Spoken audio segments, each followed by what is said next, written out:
Hello, everybody. And once again, I'm Jason, and here with my friend and colleague Jen. And now we're going to discuss the empowered humanity theory attitude of prioritizing mindsets of inquiry and compassion by engaging in practices that build kindness and compassion for self and others. Okay, Jen, so we've talked about that amygdala, how we can be controlled by fear and we can be controlled by judgment because those are our survival Right. mechanisms. And the brain's primary job is to keep us alive. And what that looks like in the modern world is a lot of times our initial thoughts and our thinking processes in general are rooted and based in and prioritize fear and judgment. Hmm. And these are the things that can limit our potential. Like, no, I'm not going to do that. Yeah, like hold us back. That fear can kind of hold us back. If it's holding us back for a healthy reason, like maybe it's probably not the best idea to try to fight a tiger at the zoo, right? Maybe that's a Probably good not. thing to be fearful and step away from. Right. But I also noticed that fear and judgment, those thinking processes, were also contributors to racism, to bigotry, Mm. to doing harm to other people, doing harm to ourselves and doing harm to other people. Like, is those initial thought, and then I'm going to act on that thought. So I began to think about what can we do to kind of disrupt that primitive biology thing. Hmm. And I determined if we can intercept those thoughts. Once again, I'm going to go back to whenever our physical safety is not threatened, what can we do? And we can replace fear with inquiry. We can replace those thoughts with compassion. And by that, I mean, ask ourselves, why is this happening? Why do I feel this way? What could be contributed to? Why does that person think that? What questions can I ask myself in this moment? And what questions can I ask this person rather than dismissing or thinking illy of somebody? Because, you know, we know we have this thing we know in our minds. And here's an example. I'll tell on myself a little bit. Once upon a time, I was an assistant principal, and I remember there was a kid sitting across from me who been in trouble a lot and his grades and this. What I did and how I violated this person's dignity and really my dignity, and also I just was completely judgment based. But I said, I know you, and I listed off a handful of behaviors that this person did just because I had seen those types of behaviors in other students for many, many, many years. So my brain, our brains build patterns and are based on patterns and experiences. And that's why we're able to make those quick judgments. But I did that in a situation that was demeaning and belittling this Mm. this young adult in front of me. And after that, I was probably not having a very good day that day, and it was before I started working on it. It was several years before I even started empowered humanity theory. It was about 5 years prior. No, it was about 10 years prior to me looking at these attitudes and practices. So I also began developing these things, thinking about my own shortcomings and when I fell short of increasing my potential or helping other people out. So that practices that, prioritizing inquiry and compassion. Whenever, fear and judgment, if we can leave those things to taking care of the mundane things that we have to do and fear for survival, then we won't get tripped up. We can take care of things. For example, I spend still this day, I spend way too much time on the frozen pizza aisle because I'm not making, I could just make a quick judgment and quick decision to go get something that would really help me out.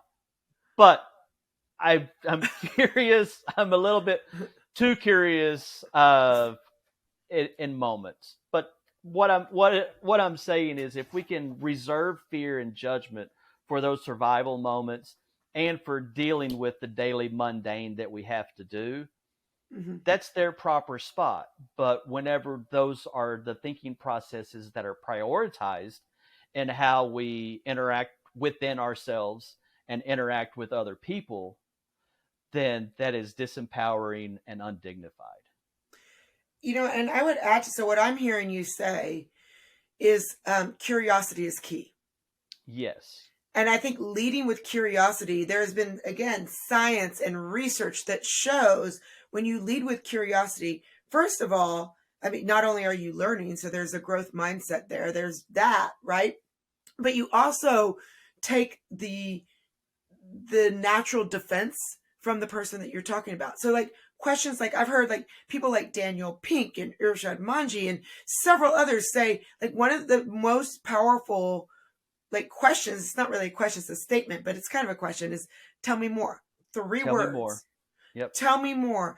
And that takes off someone off, and it really, this goes back to what we were talking about with like dignity lens and equanimity and awareness. It's so easy to react in the moment and allow our amygdala, our little beastie, to just be like, you're wrong, you're hateful. Yep.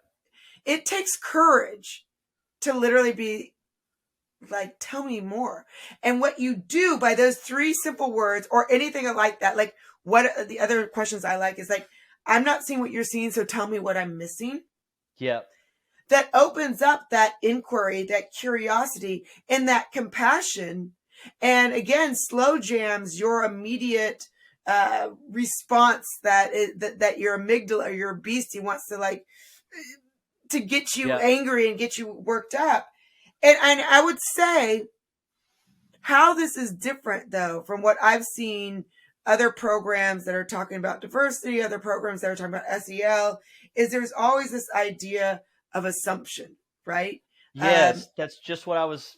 Yes, writing like down. It's just like you assume it versus asking. Like, and maybe your assumption could be right. You could be dealing with a total jerk, right? Who like you might have to walk away from. Yep. But instead of saying, like, it takes nothing to say, tell me more. Yes. And even something that I say is, my assumption is blank. Can you tell me where I misstep? Or can you tell me what other information I need? Or what about this assumption is correct? So I do lead with, my assumption is this, especially if it's like a big picture thing that I'm trying to work through, or if I heard somebody say something, then I'll say, well, my working assumption is this. Can you help me better understand? Or can you explain what you mean by such and such? And, an awareness practice, a mindfulness practice, is that childlike eyes, like seeing something for the first time. And you know how a kid will ask you a question and you answer it and they're like, but why? Right. But why? Why?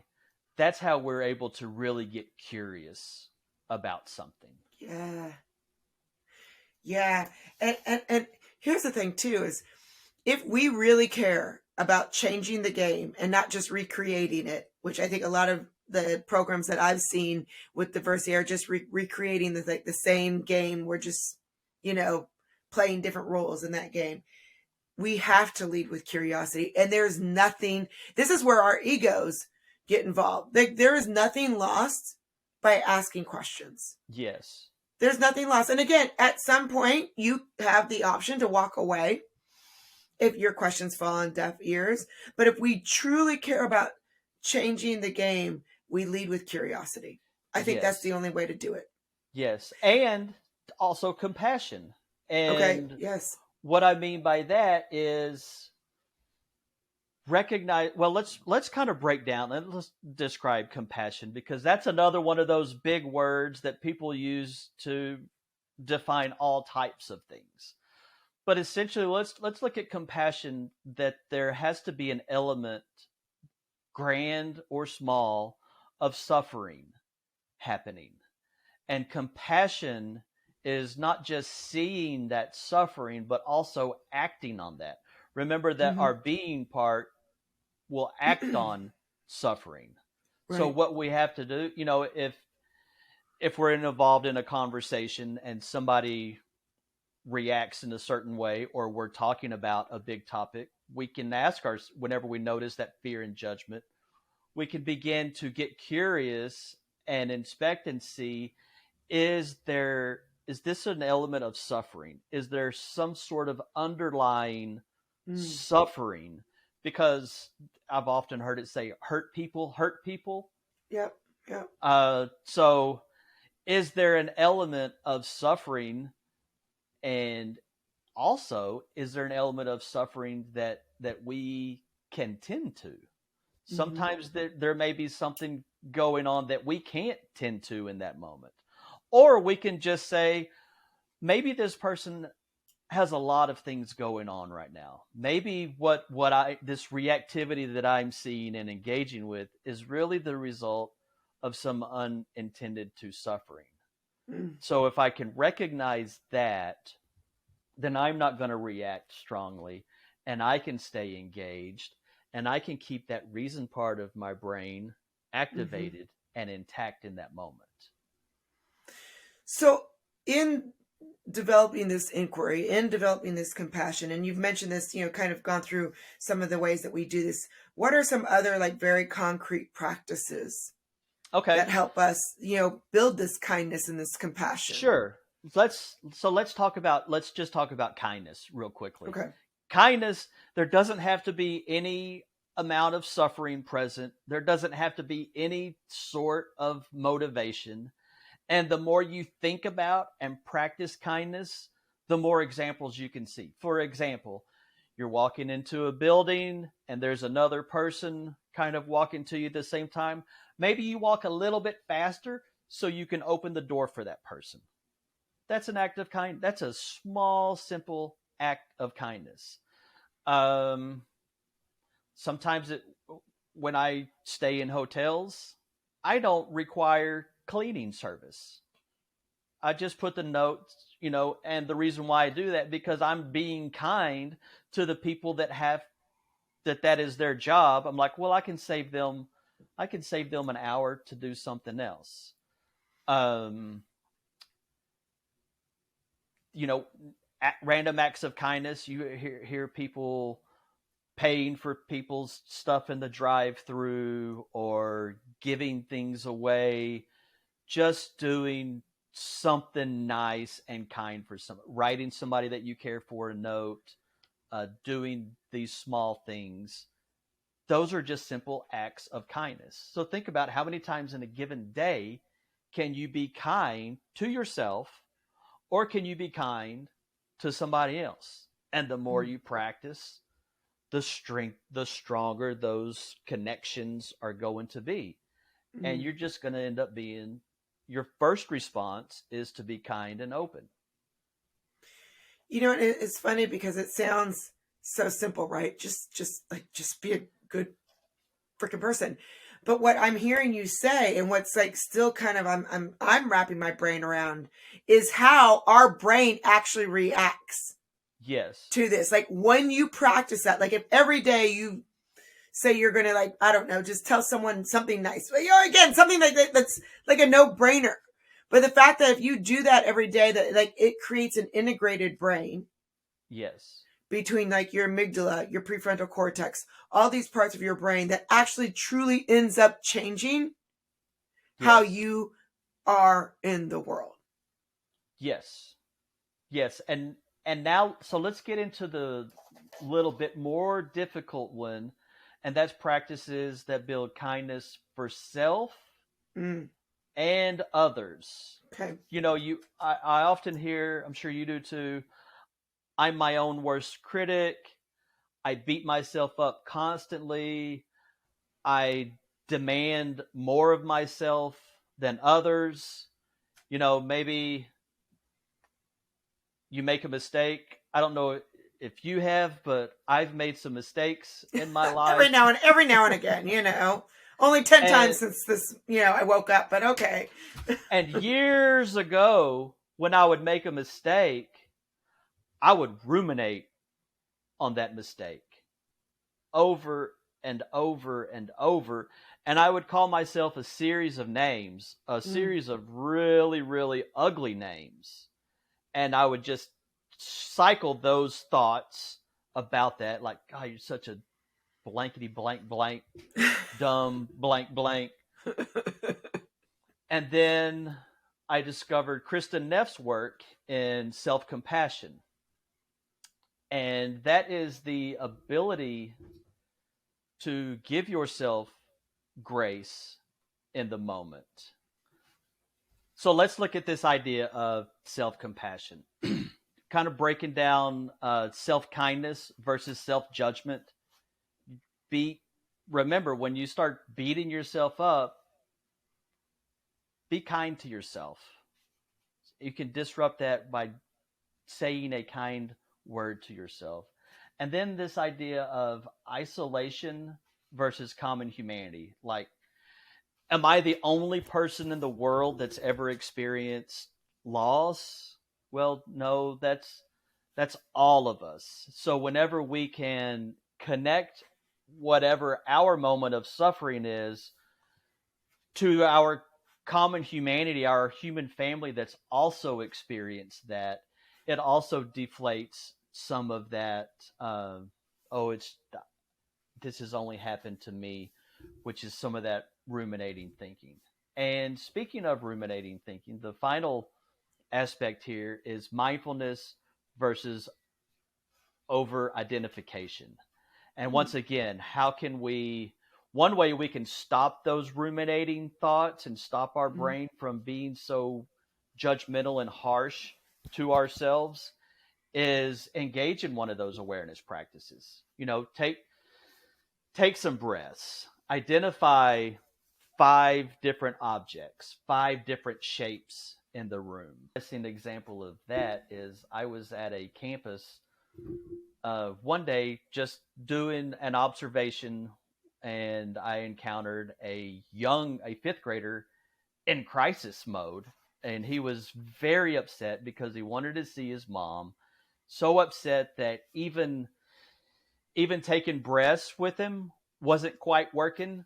So what I did to get him from over identifying that he wanted his mom so much, I Mm-hmm. said, look around where we are. And I said, I want you to name 7 colors. So he's looking around. That's one of those mindfulness practices. And by the time he named the third color, he was not in a crisis state, and he was saying the colors in a tone of voice like I'm using now. And then after he got through, he was in a much better spot because we disrupted that over identification. And that was, Mm. I recognized that child, this was suffering. So that was me connecting with him, working to alleviate that suffering. So that's one of those practices that build kindness and compassion for self and others. And if we can real quickly kind of circle back to Davidson's work of, well-being is a skill, Mm-hmm. his research also showed that whenever we do engage in altruistic, kind, compassion behaviors, it strengthens the outlook uh, neural circuitry associated with well-being. That constituent of positive outlook, engaging in practices of kindness and compassion actually strengthen that. And it doesn't take near as long as the practices that build awareness and equanimity, cultivating the resilience constituent. These are almost immediate, whereas the awareness practices, that's kind of like a marathon. Like if you keep doing this, it's going to work for you. But the Right. practices that build kindness and compassion, it's almost these immediate boosts and activations of that outlet center of our brain. I love the brain science behind all of it. That's to me. I mean, we hear these platitudes: be kind, be aware, meditation is good for you, etc. I think what I am really resonating the most with is the actual impact on the Yes. brain for, again, both ourselves, starting with ourselves, with the intrapersonal, so that we can be in a group with other people, and then we can eventually collaborate, which are the three principles of empowerment theory. Quote, Jason, I love them. All right. So this one is from Thomas Merton. And he says, compassion is the keen awareness of the interdependence of all things. So go forward, be great, and be well.